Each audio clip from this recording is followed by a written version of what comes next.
Nous sommes lundi, mesdames et messieurs, laissez-moi vous souhaiter un très bon début de semaine et bienvenue à cette nouvelle session de l'information sur Magazine Info 15.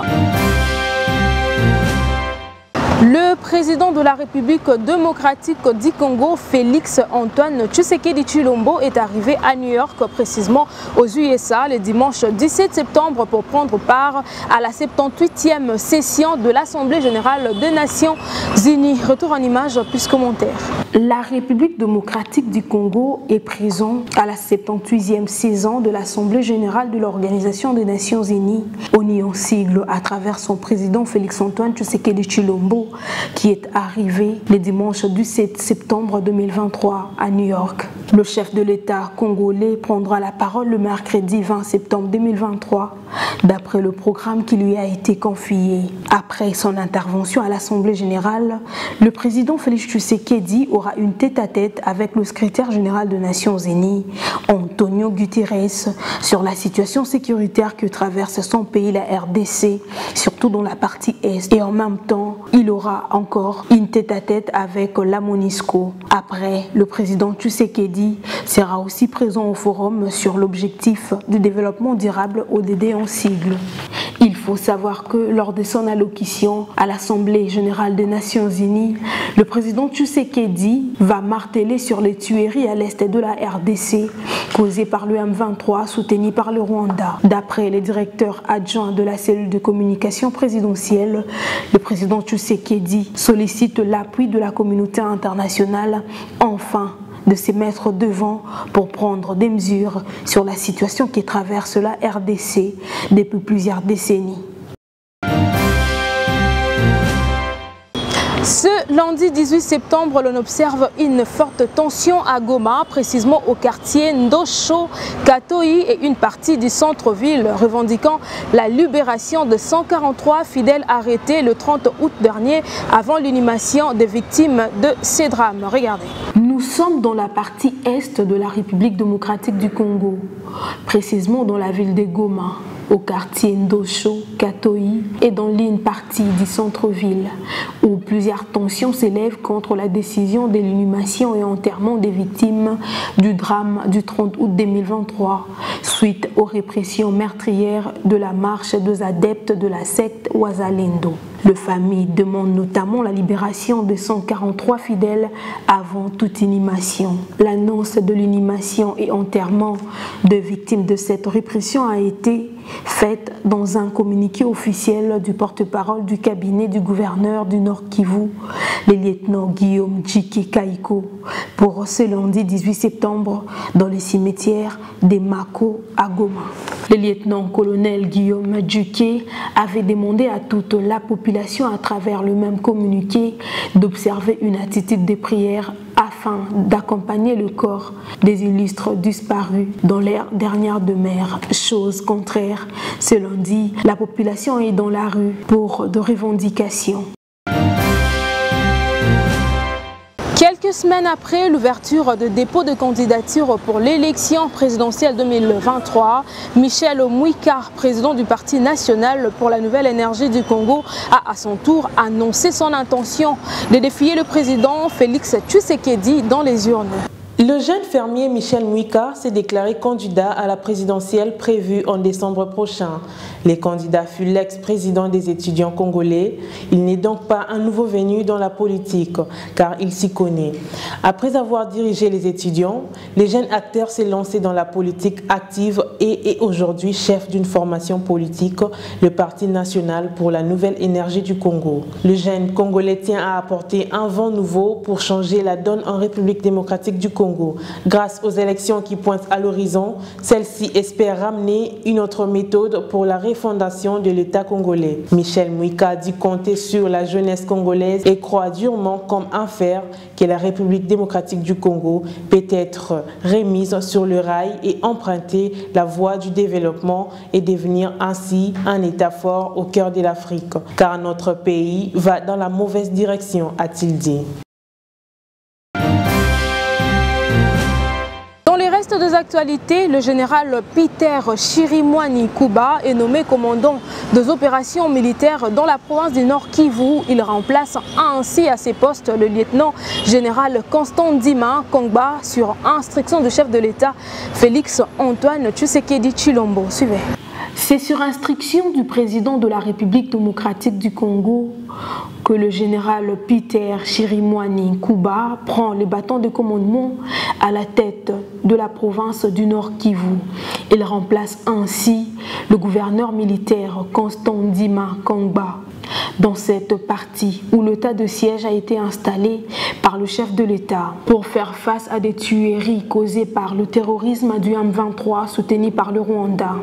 Selon les documents, le chef de l'État-major, le général Chirimwani, a été nommé commandant des opérations de FARDC en remplacement du lieutenant Constant Ndima Kongba pour des raisons de renforcement d'efficacité dans cette partie. Arrivé le dimanche du 7 septembre 2023 pour prendre le bâton de commandement et mettre en place de nouvelles stratégies afin de faire face au terrorisme du M23 soutenu par le Rwanda dans cette partie de la RDC, longtemps meurtrier depuis plusieurs décennies. Signalons par ailleurs que cette décision est intervenue alors que le gouverneur Constant Ndima Kongba a été rappelé à Kinshasa pour une série de consultations après la répression meurtrière de la marche des adeptes Wazalendo du 30 août dernier, causant de pertes en vies humaines et de plus ou moins 57 civils et plusieurs blessés à Goma, au Nord Kivu.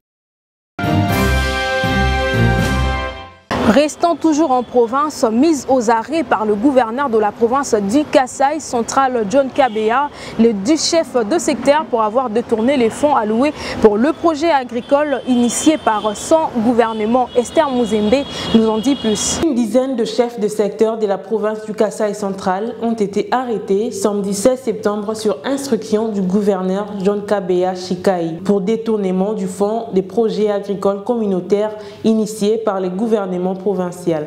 D'après la nouvelle société civile du Congo, ces animateurs de la petite territoriale ont été arrêtés alors qu'ils étaient invités par les gouverneurs à Kananga pour participer à une réunion de circonstances. D'après la même source, lorsque ces derniers se sont présentés à Kananga, ils ont été conduits au bureau du gouverneur pour une communication et c'est à la fin de la dite communication que le ministre de la Justice a débarqué avec des éléments de la police. Les coordonnateurs provinciaux de la nouvelle société civile du Congo qualifie cette arrestation d'irrégulière, soutenant que la procédure n'a pas été respectée et cela, quel que soit le fait, les reproché par les chefs de l'exécutif provincial du Kasaï central. Pour Albert Galamouloumé, l'arrestation des citoyens comme le veut l'état de droit doit respecter la procédure, notamment l'invitation, la convocation, les mandats de comparution et puis les mandats d'amener. S'il y a persistance, sauf pour des cas de flagrance. Dans les cas sous examen, aucune convocation n'a été renvoyée, aucun mandat d'amener ou de comparution n'a été envoyé. C'est pourquoi nous disons que cette arrestation est...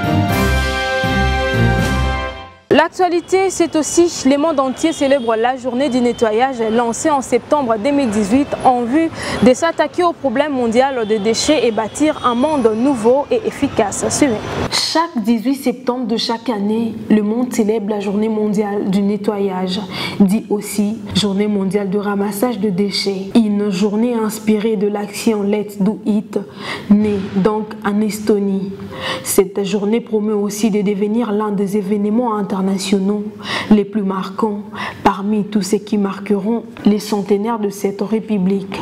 La journée mondiale du nettoyage réunit de millions de bénévoles du gouvernement et d'organisations de 191 pays pour s'attaquer au problème mondial des déchets et bâtir un monde nouveau et durable. La journée mondiale du nettoyage a été lancée en septembre 2018 dans 155 pays tout autour du monde. Pour cette année, la date retenue lieu le samedi 16 septembre. Les organisateurs comptent une participation encore plus massive.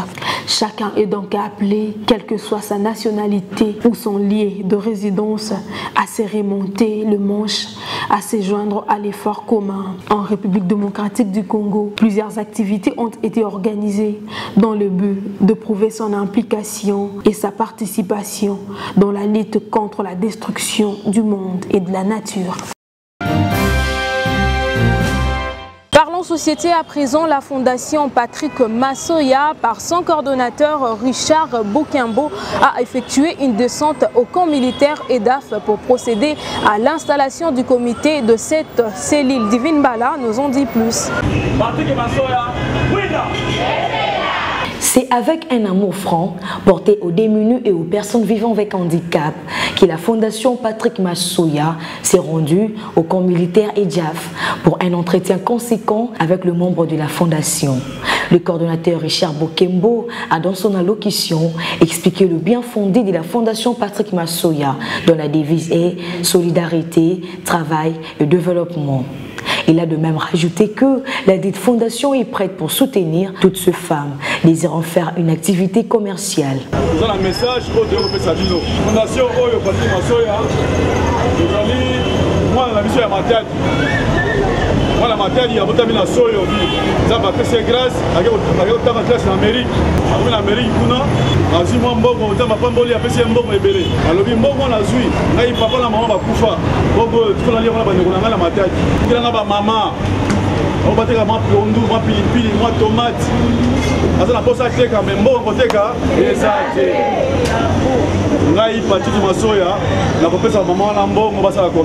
Et de son côté, Gétrude Massamba Matondo, la trésorière de la fondation, a convié aux femmes de s'adhérer massivement pour leur propre bien ainsi que de leur communauté.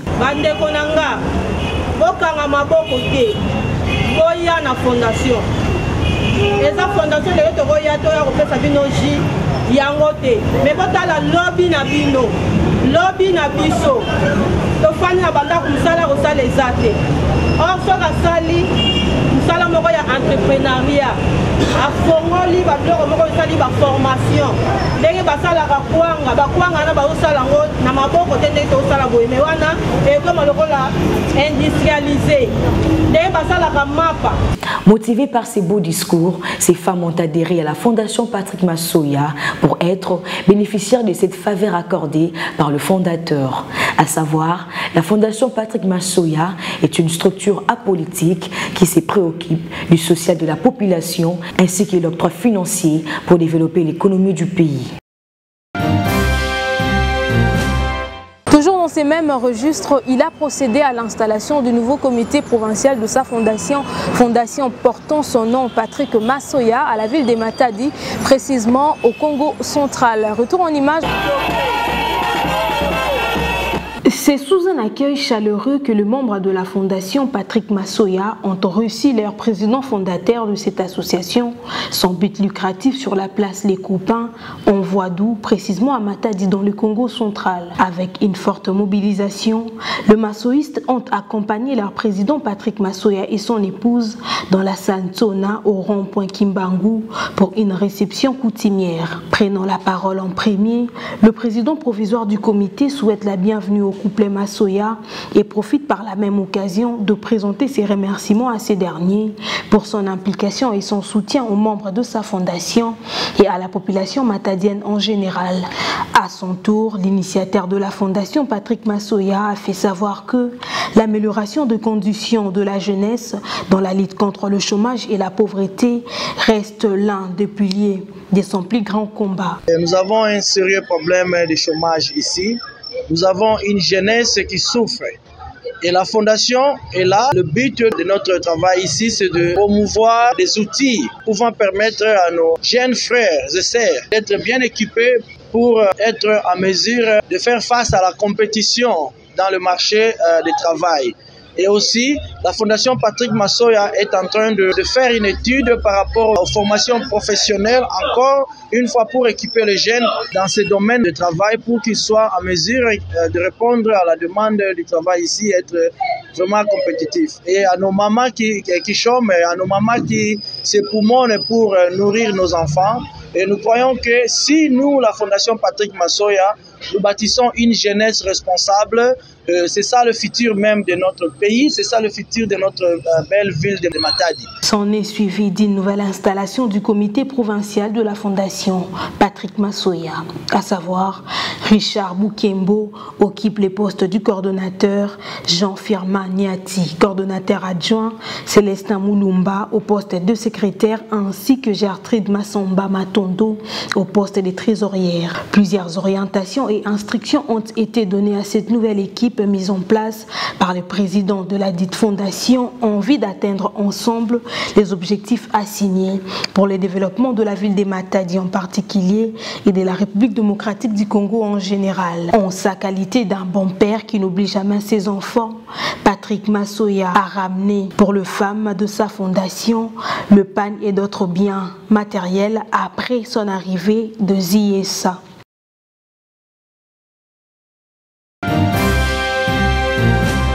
C'est ainsi que s'achève cette édition d'aujourd'hui. Mesdames et messieurs, merci à vous pour votre attention soutenue. Si vous aviez aimé, dites un grand merci à Iris Toto Gongra Bunga, à la chefferie d'édition Esther Mou Zembe. Au même plaisir de vous retrouver prochainement. Prenez bien soin de vous car chaque jour est une vie.